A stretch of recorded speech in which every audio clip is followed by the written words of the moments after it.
यो अब गरेँ नि होल्ड गरेको छैन यो 10 टाइम्स यो मैले काउन्ट गरेको छैन है काउन्ट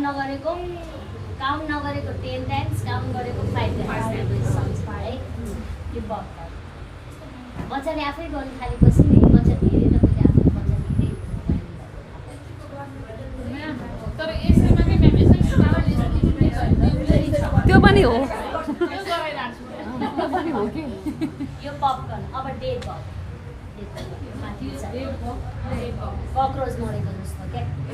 डेड बग 1 2 यो सिधा हुनुपर्छ है 1 2 3 4 5 6 7 8 9 10 फेरि हाम्रो कोर मसल पनि स्ट्रङ हुन्छ 1 2 3 4 5 6 7 8 9 10 यो 5 यसलाई के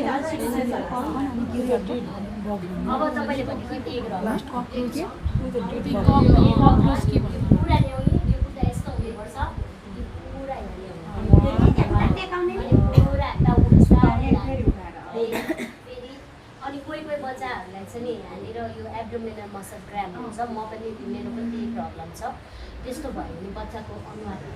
हेरेर बच्चालाई गाह्रो भयो किनभने तपाईँले ग्राभिटी पनि चेन्ज गरिरहेको छ नि यसरी गर्दा बच्चालाई गाह्रो भयो भने 2-3 पटक गर्ने अनि बन्द है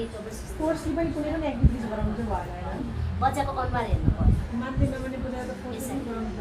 अब बच्चाले कस्तो अनुहार लाउँछ अहिले त यसरी तर बच्चाको अनुहार हेऱ्यो बच्चालाई गाह्रो लाग्यो भने 3-4 स्टप किनभने यसमा चाहिँ तपाईँलाई थाहा छ है हाम्रो यो एब्डोमिनल मसल हुन्छ यो चाहिँ मेरो छिटो क्राम्प हुन्छ